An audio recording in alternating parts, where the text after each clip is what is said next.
फरवरी 2013 में सांसद ने कथित तौर पर नशे में धुत किशोर को अपने साउथ कोस्ट स्थित घर पर बुलाया और पीड़ित के विरोध के बावजूद एक ही रात में 3 बार उस पर हमला किया। 2 साल बाद इसी तरह की एक घटना में एनएसडब्ल्यू संसद भवन में कार्यक्रम के बाद नशे में धुत एक कर्मचारी के साथ बलात्कार किया गया। प्रधानमंत्री नरेंद्र मोदी आज मन की बात कार्यक्रम को संबोधित कर रहे हैं, जो 2014 में शुरू हुआ था और आज इसका 124वां संस्करण है। हाल ही में मालदीव यात्रा से लौटे पीएम मोदी का संसद के मानसून सत्र के बीच ये पहला संबोधन है जिस पर सबकी निगाहें टिकी हैं। पीएम मोदी अपने इस संबोधन में कई अहम मुद्दों पर चर्चा कर सकते हैं। एलपीजी गैस रिसाव के कारण एक घर में धमाका हो गया जिसमें 3 बच्चों समेत 5 लोग झुलस गए। घायलों को अस्पताल में भर्ती कराया गया है। फॉरेंसिक और बम निरोधक दस्ते ने मौके पर पहुंचकर जांच की।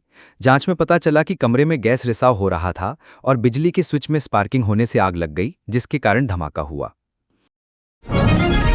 प्रधानमंत्री नरेंद्र मोदी तमिलनाडु के 2 दिवसीय दौरे पर हैं। उन्होंने 4800 करोड़ की विकास परियोजनाओं का शिलान्यास और उद्घाटन किया। आज वो तिरुचिरापल्ली जिले के गंगईकोंडा चोलपुरम मंदिर जाएंगे और तिरुवथिरई महोत्सव में हिस्सा लेंगे। ये महोत्सव चोल सम्राट राजेंद्र चोल प्रथम की जयंती और उनकी दक्षिण पूर्व एशिया की ऐतिहासिक समुद्री विजय यात्रा के 1000 साल पूरे होने के उपलक्ष्य में मनाया जा रहा है। तेज रफ्तार डंपर ने उनकी कार को टक्कर मार दी, जिससे दोनों बुरी तरह फंस गए। पुलिस ने गैस कटर से कार को काटकर शवों को बाहर निकाला। मृतकों की पहचान मैनपुरी निवासी सौरव और रामकुमार के रूप में हुई है, जो कंपनी के काम से आगरा जा रहे थे। मृतक के भाई ने डंपर चालक के खिलाफ मुकदमा दर्ज कराया है। बस्ती के हर्रैया में एक विवाहिता की संदिग्ध परिस्थितियों में मृत्यु हो गई है। उसका शव छत से लटका मिला। मायके वालों ने दहेज हत्या का आरोप लगाया है, क्योंकि रात में पति से विवाद हुआ था। पुलिस ने शव को कब्जे में लेकर जांच शुरू कर दी है और ससुराल वालों से पूछताछ कर रही है। मृतका की शादी पिछले साल नवंबर में हुई थी। नोएडा में तेज रफ्तार बीएमडब्ल्यू कार का कहर देखने को मिला। यहां एक दर्दनाक हादसे में विपरीत दिशा से आ रही BMW 520D कार ने स्कूटी सवार 3 लोगों को रौंद दिया, जिसमें एक 5 वर्षीय बच्ची आयत की मौत हो गई। गुल मोहम्मद अपनी बेटी आयत को चाइल्ड पीजीआई ले जा रहे थे, तभी ये दुर्घटना हुई। पुलिस ने आरोपी चालक को हिरासत में ले लिया है। सुल्तानपुर के शातिर वाहन लुटेरे मोहम्मद तबसीर को प्रतापगढ़ में पुलिस मुठभेड़ में गोली लगी। वह शिवगढ़ सुल्तानपुर का रहने वाला है और उस पर कई आपराधिक मामले दर्ज हैं। प्रतापगढ़ में चोरी हुई पिकअप की घटना में उसकी संलिप्तता पाई गई थी। रामलीला मैदान के पास रोकने पर उसने पुलिस पर फायरिंग की, जिसके बाद जवाबी कार्रवाई में वह घायल हो गया। कलवारी थाना क्षेत्र के सुअरहा गांव से लापता युवक हर्षित मिश्र का बाइक और सामान टांडा पुल के पास मिला है। युवक के सरयू नदी में कूदने की आशंका है। कलवारी पुलिस स्थानीय गोताखोरों की मदद से नदी में हर्षित की तलाश कर रही है। हर्षित शनिवार शाम से लापता है, जिससे परिजनों में कोहराम मचा हुआ है। रेस्क्यू ऑपरेशन जारी है। पहलगाम हमले के बाद भारत आतंकवाद के खिलाफ सख्त कदम उठा रहा है। ऑपरेशन सिंदूर में सीमा पार आतंकी ठिकानों को तबाह किया गया। भारत अब नए युद्ध सिद्धांत अपनाने की योजना बना रहा है, जिसके तहत आतंकी हमला देश के खिलाफ युद्ध माना जाएगा। पीएमओ की अगुवाई में ये योजना बनेगी, जिसमें प्रिवेंटिव कार्रवाई पर जोर दिया जाएगा। अलीगढ़ में समाजवादी पार्टी के कार्यक्रम में मंच पर कुर्सी को लेकर विवाद हो गया। पूर्व महानगर अध्यक्ष अज्जू इशहाक को कुर्सी न मिलने पर उनके समर्थक और दूसरे गुट के कार्यकर्ता आपस में भिड़ गए। राष्ट्रीय महासचिव सलीम इकबाल शेरवानी ने हस्तक्षेप कर मामले को शांत कराया। कार्यक्रम में संविधान बचाने का भी आह्वान किया गया। पाकिस्तान और अमेरिका के रिश्ते मजबूत हो रहे हैं। अमेरिकी सेंट्रल कमांड के प्रमुख जनरल माइकल कुरेल्ला की पाकिस्तान यात्रा और उन्हें निशाने इम्तियाज से सम्मानित किया जाना इसी कड़ी का हिस्सा है।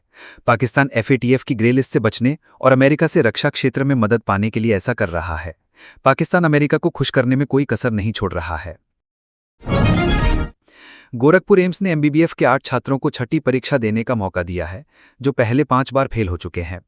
NMC के नियमों के विपरीत एम्स प्रशासन ने छात्रों को अंतिम अवसर दिया है, लेकिन उनसे हलफनामा लिया है कि वे भविष्य में कोई और मौका नहीं मांगेंगे।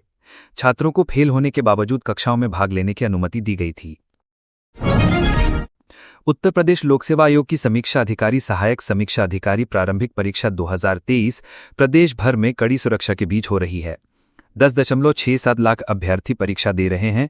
प्रयागराज में 46,000 से अधिक परीक्षार्थी पंजीकृत हैं। पेपर लीक के कारण पहले परीक्षा निरस्त कर दी गई थी। बॉम्बे हाईकोर्ट ने 27 साल पुराने मामले में एक पति को राहत देते हुए कहा कि पत्नी के रंग रूप और खाना न बनाने पर तंज कसना आत्महत्या के लिए उकसाने की हद तक क्रूरता नहीं है। जस्टिस श्रीराम मोडक की पीठ ने कहा कि पति द्वारा पत्नी को उसके गहरे रंग के लिए ताने देना आपराधिक दायरे में नहीं आता। हरिद्वार में मनसा देवी मंदिर मार्ग पर अतिक्रमण के कारण भगदड़ मची। संकरे रास्ते पर प्रसाद की दुकानों ने जगह को और कम कर दिया था। अफवाह फैलने से स्थिति और बिगड़ गई क्योंकि श्रद्धालुओं को भागने के लिए पर्याप्त जगह नहीं मिली। टाइगर रिजर्व पार्क और प्रशासन की भूमिका पर सवाल उठ रहे हैं क्योंकि अतिक्रमण हटाने में लापरवाही बरती गई। भारत और ब्रिटेन के मुक्त व्यापार समझौते से बिहार के उद्योगों को दोहरा लाभ होगा। स्थानीय उत्पादों को वैश्विक बाजार मिलेगा और ब्रिटेन से आयात सस्ता होगा। बिहार के खाद्य उत्पादों जैसे मखाना, लीची की मांग बढ़ेगी क्योंकि कृषि उत्पादों पर आयात शुल्क कम होगा। इस समझौते से रोजगार सृजन और युवा सशक्तिकरण को भी बढ़ावा मिलेगा, जिससे राज्य का आर्थिक विकास होगा। निर्यात बढ़ने से प्रतिस्पर्धा भी बढ़ेगी। डोनाल्ड ट्रंप ने कमला हैरिस पर मुकदमा चलाने की मांग की है। ट्रंप का आरोप है कि हैरिस और अन्य सेलेब्स ने 2024 के चुनाव अभियान में पैसे लिए, जो आर्थिक कानूनों का उल्लंघन है। ट्रंप ने सोशल मीडिया पर लिखा कि हैरिस ने बियॉन्से और ओपरा विनफ्रे जैसे सितारों के समर्थन के बदले लाखों डॉलर खर्च किए हैं। ऑल इंडिया मजलिस-ए-इत्तेहादुल मुस्लिमीन AIMIM ने बिहार विधानसभा चुनाव की तैयारी शुरू कर दी है। पार्टी कितनी सीटों पर उम्मीदवार उतारेगी, इसका ऐलान कर दिया है। राणा रणजीत सिंह ने कहा कि वे दलित, मुस्लिम और सवर्णों को साथ लेकर चुनाव लड़ेंगे। महुआ में अल्पसंख्यक उम्मीदवार होने पर वे दावा वापस ले सकते हैं। महाराष्ट्र पुलिस 2006 के मुंबई ट्रेन धमाकों की जांच करने वाले 3 पूर्व IPS अधिकारियों AN राय, KP रघुवंशी और जयजीत सिंह को सुरक्षा दे सकती है। दोषियों की रिहाई के बाद संभावित खतरे को देखते हुए यह फैसला लिया जा रहा है। बॉम्बे हाईकोर्ट ने पहले सभी 12 दोषियों को बरी कर दिया था, लेकिन सुप्रीम कोर्ट ने इस आदेश पर रोक लगा दी है। बांदा जिले में पुलिस ने 48 घंटे के भीतर व्यापारी से हुई लूट का खुलासा करते हुए 3 आरोपितों को गिरफ्तार कर लिया। मुठभेड़ में मुख्य आरोपी घायल हो गया। पुलिस ने आरोपियों के पास से नकदी, तमंचा और बाइक बरामद की है। पूर्व में हुई कई घटनाओं का खुलासा अभी तक नहीं हो पाया है। बिहार में आगामी विधानसभा चुनाव को लेकर राजनीतिक गतिविधियां तेज हो गई हैं। राजद से निष्कासित तेज प्रताप यादव ने महुआ विधानसभा सीट से निर्दलीय चुनाव लड़ने की घोषणा की है, जिससे सियासी माहौल और भी गर्मा गया है। वर्तमान राजद विधायक मुकेश रोशन ने कहा कि वे पार्टी के फैसले के साथ हैं और जनता का आशीर्वाद उन पर बना रहेगा। मुंबई पुलिस ने पुणे में एक रेव पार्टी पर छापा मारा, जिसमें NCP नेता एकनाथ खड़से के दामाद डॉक्टर प्रांजल खेवलकर समेत 7 लोग गिरफ्तार हुए। अदालत ने सभी आरोपियों को 29 जुलाई तक पुलिस हिरासत में भेज दिया है। मुख्यमंत्री फडणवीस ने कहा कि उन्हें मामले की पूरी जानकारी मिलने के बाद ही वे इस पर टिप्पणी करेंगे।